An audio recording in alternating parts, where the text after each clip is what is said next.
Hello and welcome to today's webinar on social marketing. My name is Emilia Pisani and I'll be the moderator for this webinar.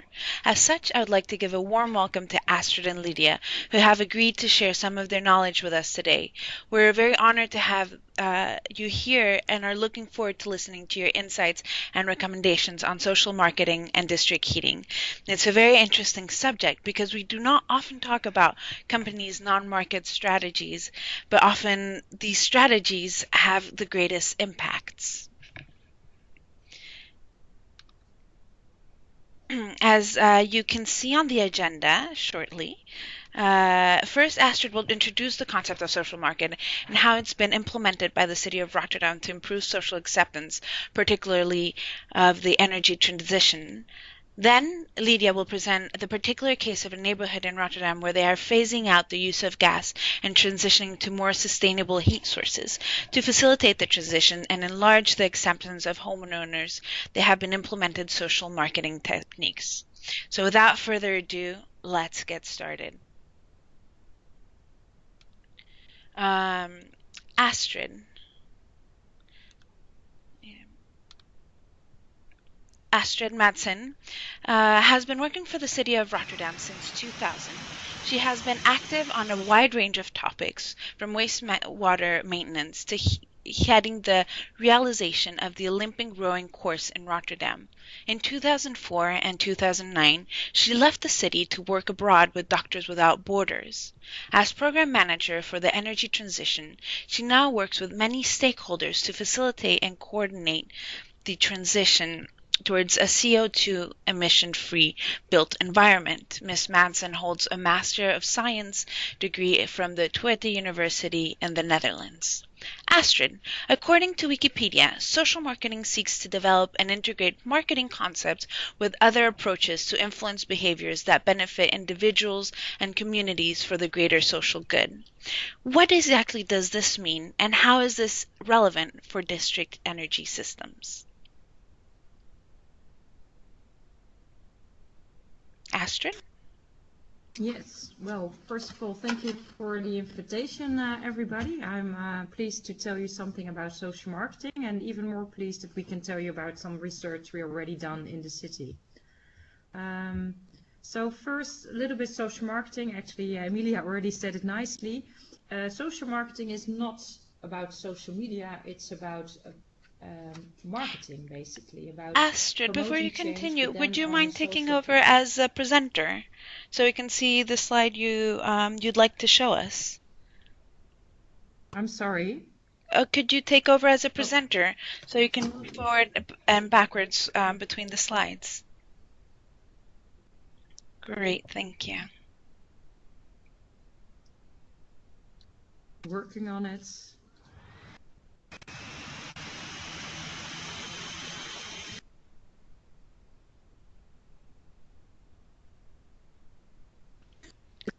Over that the computer is a bit slow. Hello? Probably not the example of how you want social marketing to be fun and quick. So I'll try to correct it later on in the presentation. So as I was saying with social marketing, and I think everybody sees the slide now, it's not about media, but it's about marketing, and it's about trying to change behavior among groups, and really with a social impact.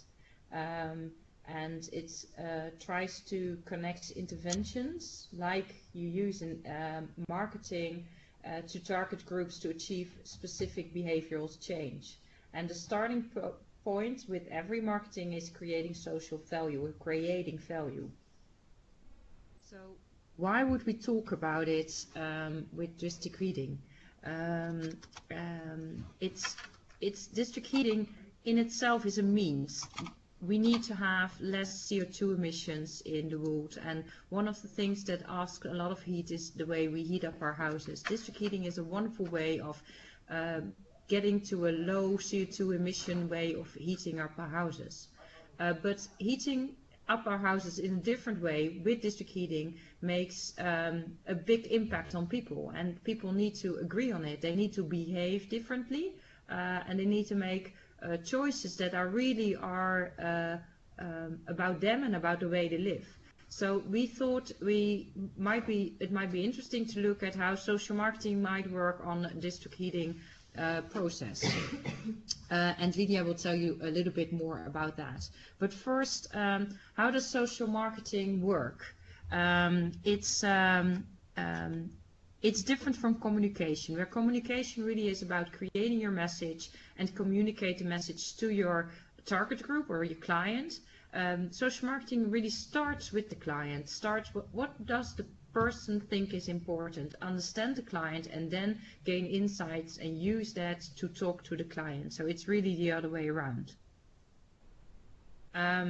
And then you try to add value on a personal or social or environmental economic way. And that's the same with with marketing. You try to add value, like for example, an iPhone. It calls. You can send text messages, but it has some added value. People buy it and are willing to pay a little bit more for it. So, what is it? What makes it more important? And that's what social marketing is also about. If you look at the cost and benefit, you can look at the difference between the profit sector and the non-profit sector, and then you also see where it makes social change a little bit more difficult. Because in the profit sector, usually you have the rewards directly. If you eat a chocolate or something, you feel good, it's nice, directly you have rewards. And if you look at the costs, because you, for example, gain weight, if you don't exercise, or you have the costs are low or are in the far future, so you don't notice it that much. Well, very often with the non-profit, the benefit is in the far future. Having less CO2 emissions, it's not something that you notice directly, or if you run every day, you don't notice directly it will improve your health or maybe improve even your life expectancy.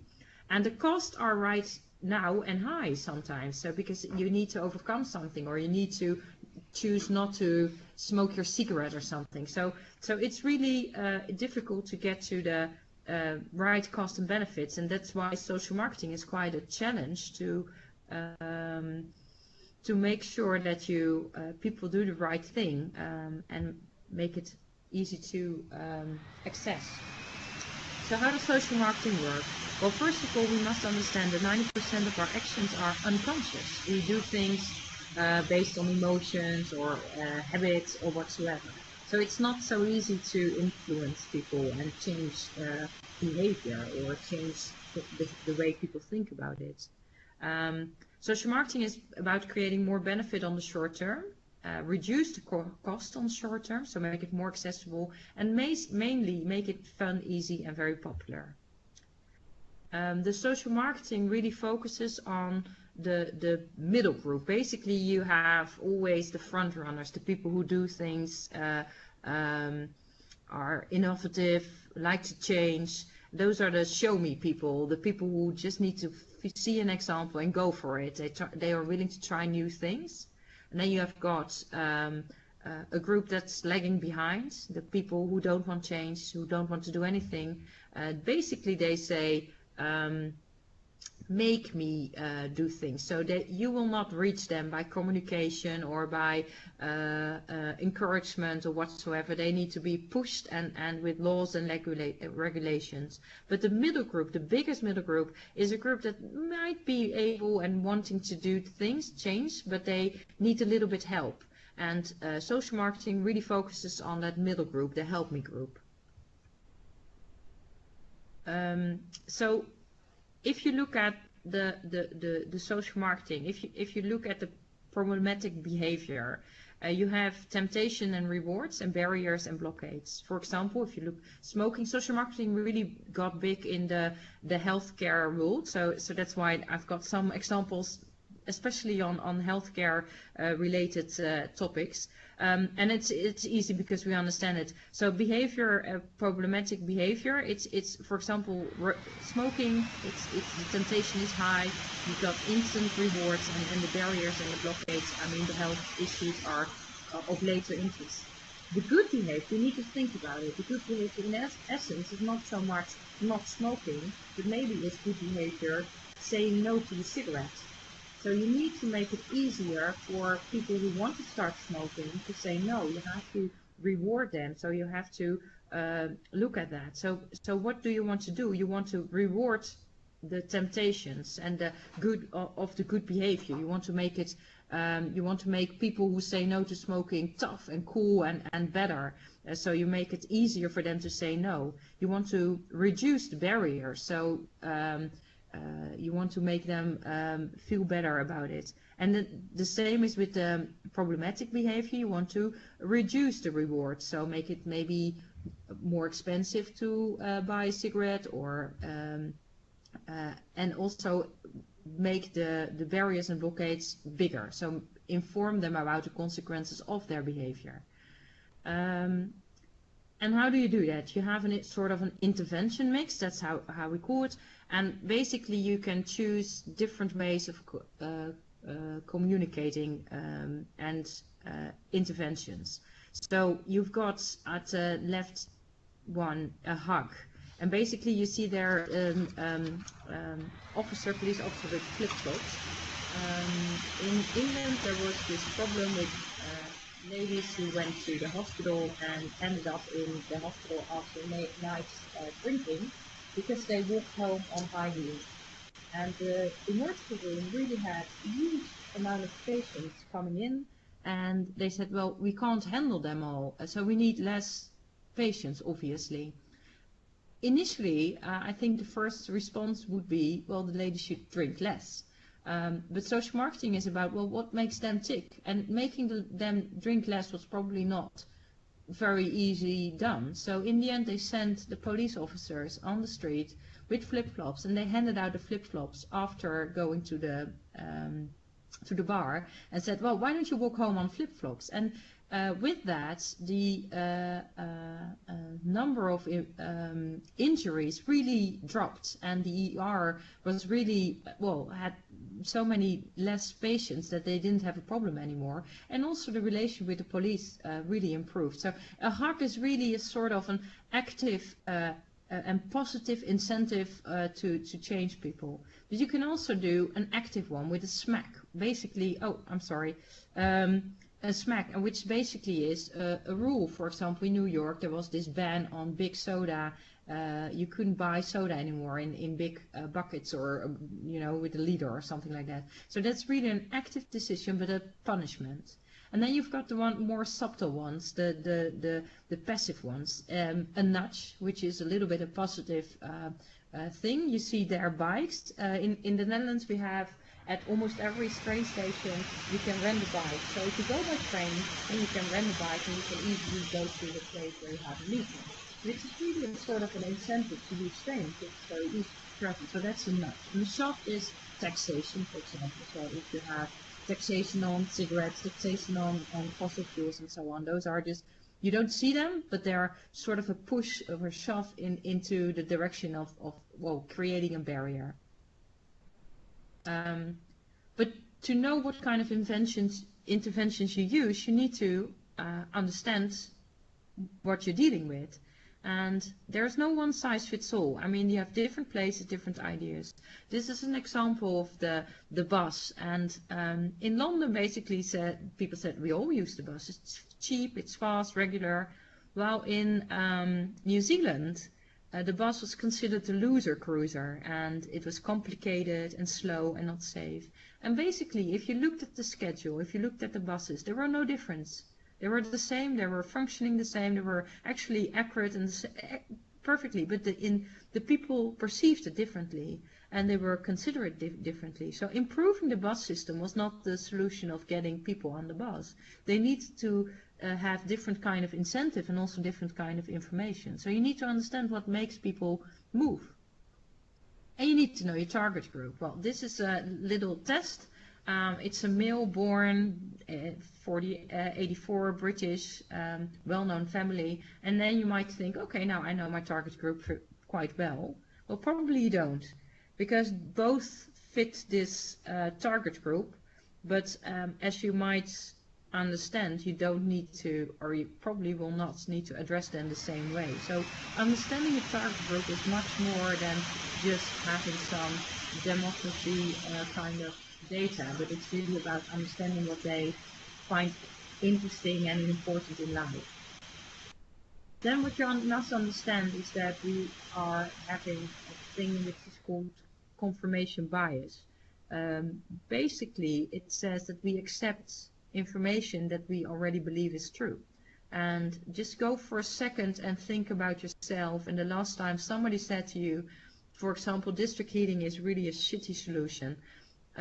Probably your first reaction is, oh, well, the guy or girl doesn't understand what she's talking about.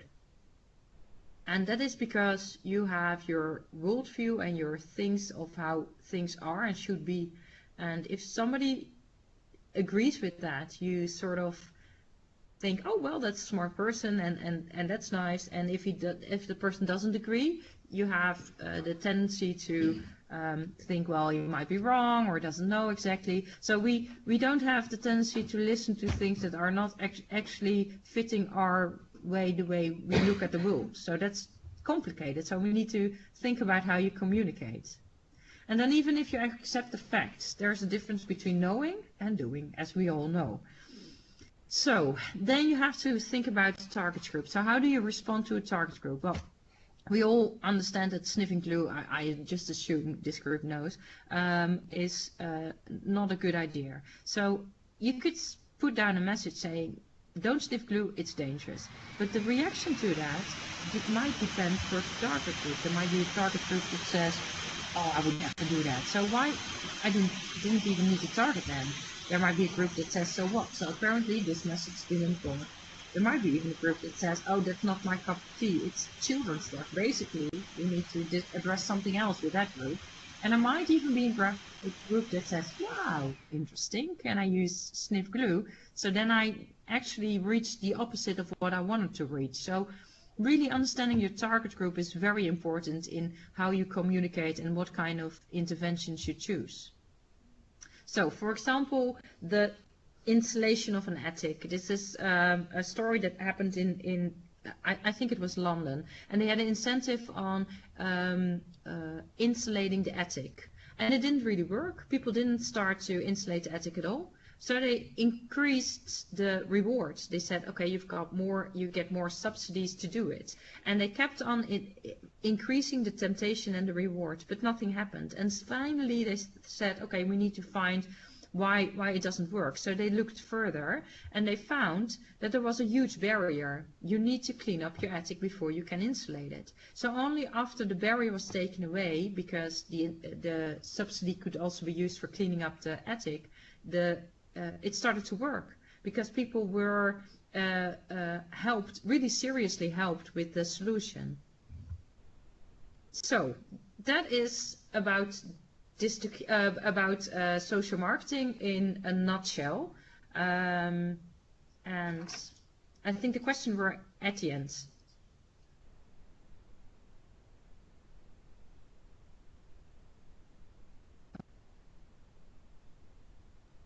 Great, thank you very much for that wonderful presentation. Are there any questions from our participants that are participating right now? As you write your questions, I actually have a couple of questions for you. Hello, everybody. Oh, sorry, wait. Oh. Hi, yes. Lydia, we'll go to you in just a second. I just would like to ask, as we upload the presentation again, I'd like to ask Astrid, when you talk about, okay, knowing your target group, so that means that your social marketing campaigns need to be more or less specialized. So how specialized or localized can they be, or can you have sort of general social marketing campaigns that would address, say, a whole city? Or would it have to be, for example, specific for a neighborhood or a specific age group, as you say? Well, can you hear me? Yes. Okay, good.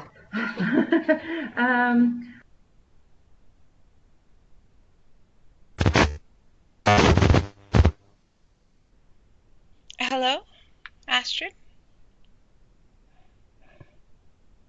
Hello? I believe we're having some technical problems. Am I back again online? Yes, we can hear you now. Great. We need to find a new computer system here. So about your question, no, it really depends on what you want to reach. So define your target group is something that's part of the research you need to do. So you start with the problem, what needs to be done, and then you look at where you want to go, and then you look at a logical group. So it might be an age group, but it also might be a group of the working people, or maybe the mothers. For example, with the obesity program, mothers play a very important role. So it was really important to have them as a group. And maybe with supporting again the father. So it really depends on what your goal is, and then you decide which group can be pulled together and targeted together as one. Okay, great. And about how long does it usually take to do these interventions? Does it vary from intervention to intervention, or does it usually take in general, can you say it will take about half a year from time you start implementing to see the results? About what time frame can people look into when implementing social marketing campaigns?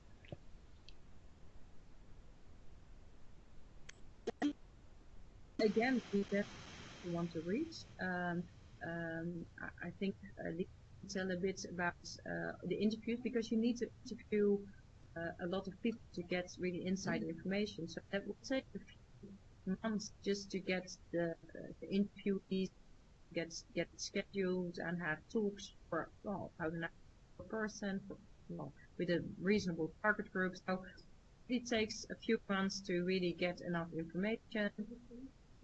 And the whole from start to end, it takes about 2 years. So it's really a long-term strategy. Yeah, that's I guess are those who want to implement that need to be patient. So, great. Thank you very much for that. I would like to move forward with Lydia. Lydia is the Sustainability Project Manager for the Department of Urban and Economic Development in the city of Rotterdam. She has experience in various sustainability topics such as resilience and climate adaptation. Lately, she has been doing research among the inhabitants of the pilot area to see what kind of barriers they have been facing as they phase out the use of gas and replace it with more sustainable sources. Lydia, what has been the impact of social marketing in helping the residents adopt district heating in your pilot project? And please don't forget to take over Sorry. as a presenter. Yeah, I'm going to take over. Yeah. Yes. Well, good morning, everybody. My name is Lydia Hameteman, and today I'm going to talk about social marketing and how you can use this for energy transition or district heating projects. One moment, please. I have to take the presentation slides. Yes, you have. Thank you. Yes. Great. My presentation is divided into 4 main sections. First, I will tell you something about our pilot project in which we are using social marketing. After that, I will explain why we use social marketing in combination with energy transition. And thirdly, I will share the results of our research. And finally, I will explain our next step within this social marketing process. Why are we working on this pilot project about energy transition? In the Netherlands, almost everybody is using gas to warm their houses and using it for cooking. The use of gas within the built environment contributes for a large part to our carbon emissions. So to lower our carbon emissions, we must change this, and we have to replace the gas for a sustainable source of energy. This could be heat from the industry, geothermal energy, or heat from electricity.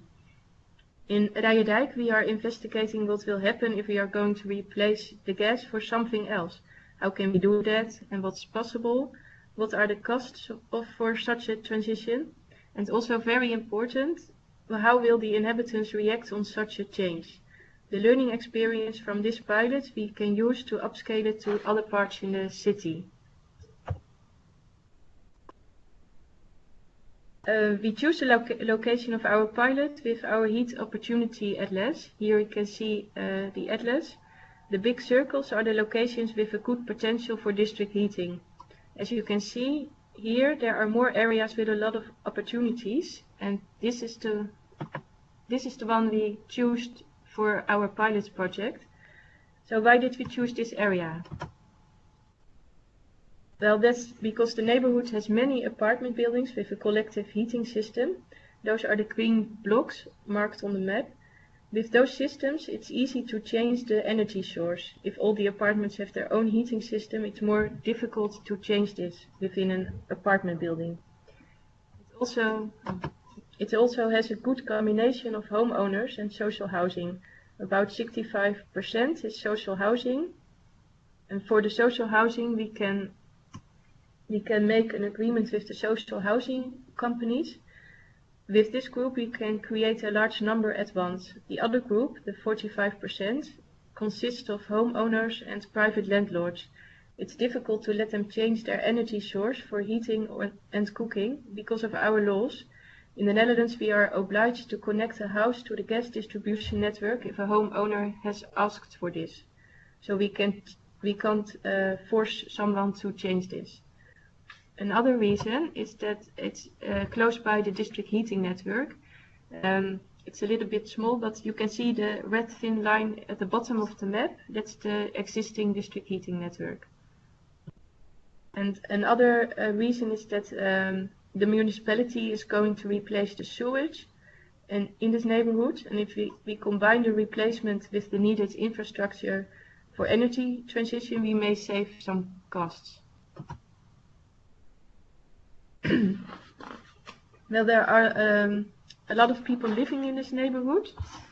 We have the homeowners, the private tenants, those are the red blocks. We have the social housing corporations. And we have our own real estate, those are the green blocks. And there's also non-residential buildings like schools and churches. To change the source of gas, we have investigated several scenarios. To connect everyone to the district heating network is one scenario, and we also want to insulate the houses to a certain extent. Another scenario is to make all the houses all electric, that they are going to heat with electricity. This could be with an air heat pump or with thermal storage. And the third one is that we investigated a combination of both scenarios. So that the low-hanging fruit for district heating, those are the apartment buildings with the collective heating systems. They are going to the district heating, and the other houses we are going to make all electric. So there are a lot of houses in this neighborhood. And they are also different from each other. So we have grouped the same type of houses, and within the group we have chosen one house to be a reference house for that group. Here you can see all the 17 reference houses in the neighborhood. For each reference house we have investigated the technical possibilities and impossibilities.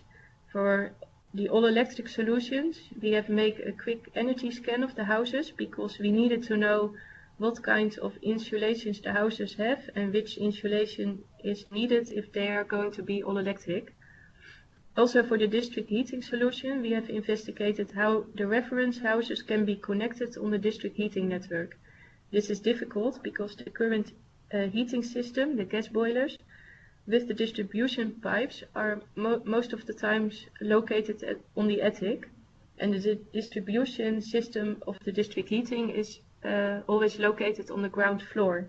So we mapped on all the blueprints of the reference houses how we can connect the heat distribution unit with the current distribution pipes. We also looked at the financial consequences for the several scenarios. It's not really visible in the presentation, but we used a model which we calculate all the costs and benefits of everyone in the neighborhood to change their energy source.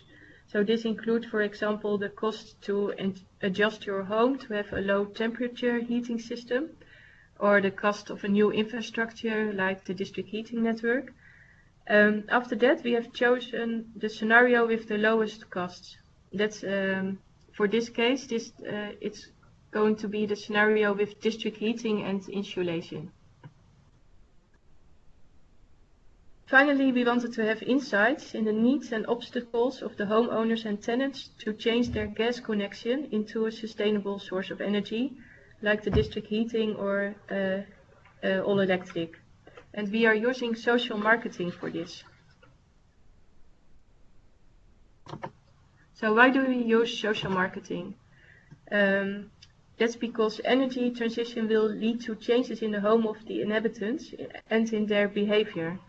Therefore, we will need insight in the behavior of the inhabitants on changes. When do they make changes in their house? Do they like to change? What obstacles do they have to change? We also wanted to have insight in the attitude of inhabitants on different solutions. Do they have a preference for one of the solutions? What kind of obstacles do they have for both solutions, and what kind of wishes do they have? And the last one is that we also wanted to have insight in the potential exchanges for changing their behavior. So that's why we asked them several things about their neighborhood. Perhaps we can make some easy improvements in the neighborhood, and that will lead to a positive attitude of inhabitants for one of the solutions. Also, it's possible that improvements in the neighborhood leads to investment of homeowners in their houses. So it all comes to that we need to know the inhabitants. The social marketing process consists of 5 steps. One is to understand the problem. The second one is to describe the behavior. And the third one is to create an intervention mix and pre-testing this. And fourth is to implement this intervention mix. And the last one is to monitor, evaluate, and publish. For now, we are busy with step 2, and this year we will finish step 2 and 3. And next year we are going to do step 4 and 5. For a social marketing strategy will cost about 1.5 or 2 years. So you'll need to take a lot of time for it. Step 1 was to understand the problem. Now, in this case is that there will be no more gas in the built environment, and no gas means changes in the houses of citizens. I did some short interviews with the inhabitants to get to know them, and also looked up the statistics of the neighborhood to know what kind of income they have and how long they are living in the neighborhood, etc. We are now busy with step 2, that is describing the desired behavior. It's not the moment that when we started this process, it was not possible to do this in detail yet because we didn't choose a scenario. So we did a needs assessment for both solutions, the all-electric and the district heating solution. And we used this needs assessment to also make a decision about the scenario. So it was not only a financial decision, but we also include the opinion of the neighborhood in it. We described the behavior globally, and we did 20 interviews. 15 of those interviews were with the homeowners in Rijendijk, and 5 interviews were with homeowners in the Netherlands who have changed their energy source and didn't use gas anymore. We described the behavior globally because if you want to know what kind of obstacles and wishes a homeowner has, if he's going to change their energy source, the homeowner has to know what the implications are for both solutions. So we map them and show those implications to the homeowners during the interviews for the needs assessment. For the connection on district heating network, there will be 4 changes. There's going to be a new infrastructure, so this will give some hassle in the streets. The homeowner gets a new heat installation, and we will have to do some adjustment to the pipeline network to connect the new heat installation to the current distribution pipe. They also have to change their way of cooking from gas cooking to electric cooking, and it's preferable that they are going to insulate their houses so they reduce their energy demand. For the all-electric solution, there will be 4 changes. The homeowners get a new heat installation, like a ground heat pump or air heat pump, and they have to change their heating elements because the current ones are not suitable for low temperature heating. So they'll need low temperature radiators or floor or wall heating, something with a large surface. They also have to change their way of cooking from gas cooking to electric cooking, and they have to insulate their house really good so it's suitable for low temperature heating. That's the only way to maintain an even temperature and to create a warm house. This is really different from the district heating solution. For district heating, it's not necessary to insulate your home properly, but preferable. And for the all-electric solution, it's a must, and you can't start the all-electric solution unless you have a very good insulated house.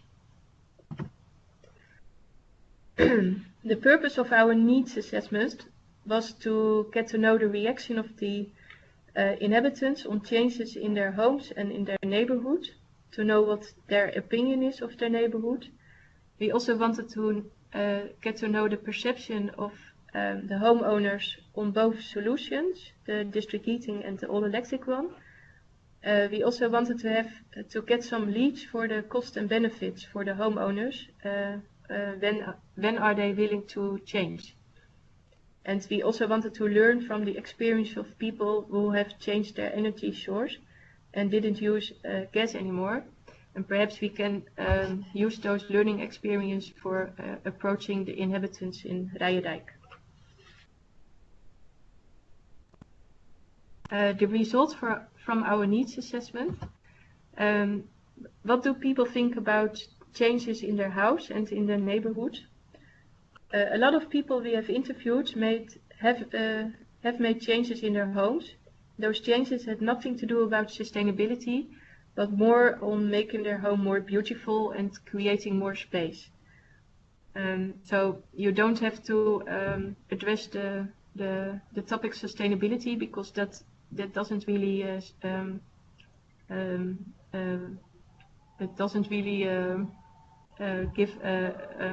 make people to change the things. The other, what do they think about the neighborhood? The experience of changes in the neighborhood is depending on how long the homeowner is living in this neighborhood. According to the ones that are living for a long period, the neighborhood has changed a lot, and they think there's a little social cohesion. They only know their neighbors and not the neighbors across another block. According to the people who are living here for a shorter period, they think that the little social cohesion is enough, and they are also happy with the neighborhood. But still, they have some thoughts about disturbing behavior of other inhabitants. Like for example, they experience noise pollutions. They have also, it was the summer, so they've also cooking smells from barbecue-loving neighbors. They experience also a lot of parking problems because there's a shopping mall across this neighborhood, and a lot of people avoid the parking carriage because you have to pay for it, so they park their car free in this neighborhood. They've also loitering youth, and that's they give problems with playing children, and loitering elderly. or seniors. And some women are afraid of those loitering seniors because they shout to them. So they are afraid of going to the shopping mall in the evenings because of those loitering seniors. They had also 2 armed robberies during 1 year, and a lot of people mentioned burglary. In one family has even 4 cameras around their house because of burglary.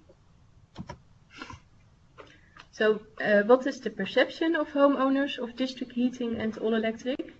Well, most people never heard about all-electric solution, so we did have to explain that solution because it was not familiar. They were not familiar with it, and then it was also difficult for them to know what the implications are in their house if their house was going to be all-electric.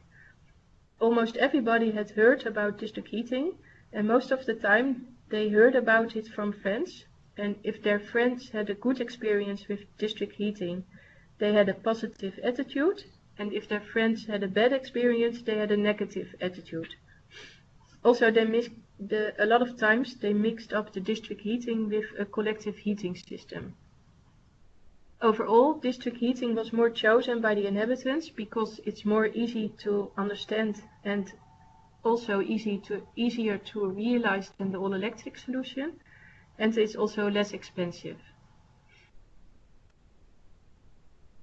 Now, what are some leads for cost and benefits for the inhabitants? Well, this is also very globally because we did a need assessment for both solutions, and we have to do it now again for just the district heating. But from a lot of people we interviewed, they say they are very proud of their homes. So that's certainly one lead we can use to promote the district heating. Another lead is that the living comfort should be all right, and the new system should be easy to control. We also have to make clear the "what's in it for me" question, because a lot of people ask during the interviews what's in it for me. So we have to make clear the benefits they will have from district heating. And a lot of people are also afraid of losing things. So it's also important that you limit the losses on short term. And also important that you lower the inaction. Dus you have to make some little steps that you can show first little successes. The gray items you'll see in the present on the sheet are also important, but they are more long-term goals, and those leads are more complicated to accomplish, except for the one of the adjustment in the neighborhood. That is the one that we can use as an exchange to enlarge the willingness of homeowners to invest and make adjustments in their home. We have also looked at possible segmentations, because you have to focus your target group, and those are like the type of home. Do they have apartments, or do they have old of a new house? The current state of the house and the length of the stay of homeowners, so how long are they living in the neighborhood? Those are possible segmentation groups you can make. We also interviewed the people who have changed their gas connection for a sustainable source of energy. It was clear from those interviews that these people have a passion and a drive to accomplish things, like they don't want to be dependent, or they love to pioneer, or they wanted to do the right thing for the environment. But these people are the early adapters, like Astrid showed in this slide. Those people, that you only have to show it, and they are going to do it. And a lot of people they need more help to change their behavior, and that's the group that social marketing is for. But you can use the Show Me group to promote the change you want to accomplish. only in our neighborhood we don't have a lot of show me people. This year, our next steps this year, we are going to on with our social marketing process. Now we have chosen our scenario, we can follow the steps I've shown you before. First, I will describe the customer journey, what exactly will happen for the inhabitants if they change their gas boiler for a heating system. And we did this globally, but now we have to do it in detail. And this description is the basis for creating an intervention mix and behavior or attitude promotion strategy. And that we are going to pre-test. So with the pre-test you get all the obstacles people have to change this thing in their house. And that will be the basis for creating an intervention mix. And finally, we will monitor, evaluate the strategy, and publish our conclusion. So perhaps in 2 years we can, or 1 year we can do this again. Well, thank you for listening. Do you have any questions? Great. Thank you for this great presentation. I will let the participants take a little bit of time to write their questions if they have any additional questions. But you say that you plan on starting again. It was actually one of the questions I wanted to ask you. Do you plan on repeating this social marketing campaign? Because it seems to me it's more than a social marketing campaign. It's a study as well. Do you plan on repeating this in other neighborhoods, maybe at a citywide level? If so, when and on what scale? No, we are going to do this again in this neighborhood because we did this for both solutions, and now we have chosen the solution district heating. So we have to do it again because we didn't do it in detail. We don't know exactly the obstacles people have to change their gas boiler for district heating solution.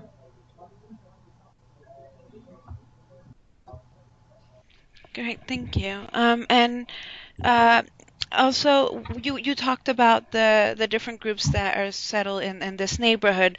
If I understand correctly, you only interviewed homeowners. Do you think there would have been a different impact with, for example, the different residents, for example, the municipality or the commercial, the shops that are in the area you showed us, or because I'm guessing it would have depended very much on the target group that Astrid mentioned earlier. Yes, that's right. We also wanted to do this investigation on the tenants and the landlords, but those group we didn't approach because the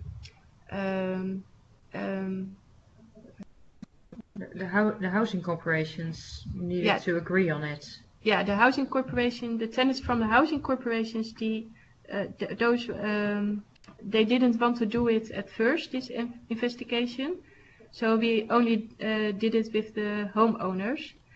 And that's also the group that's the most difficult group to do this change, because the housing corporation, we can use the process within the housing corporation, the social housing corporation, to get the tenants to go along with this process. But the homeowners, they are all making the decision individually. So we have to, that's more difficult to change this group, to make the change within this group. Mm-hmm. But at the same time, I can imagine it's the group where the impact would be the greatest. Yes, but in our next research, we are going to do all the groups. So we are not forgetting that there are other residentals. Okay, great. So we have a question from Verena from the Codema Dublin's energy agency, and The question rose, they're currently looking at district heating system for the city of Dublin as part of the new waste to energy plant. It will involve financial analysis and market research, and so she's wondering how you selected the interviewees and whether you developed communication material, for example, brochure, leaflet, before contacting them. Yeah.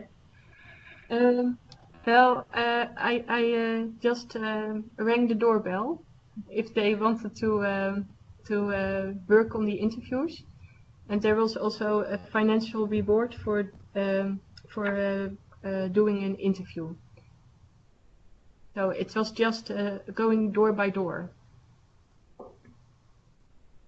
So there wasn't a pre-selected material. And did you have any communication material that you would prepared beforehand to give them as you introduced yourselves, or did you just go directly fresh and explain the situation?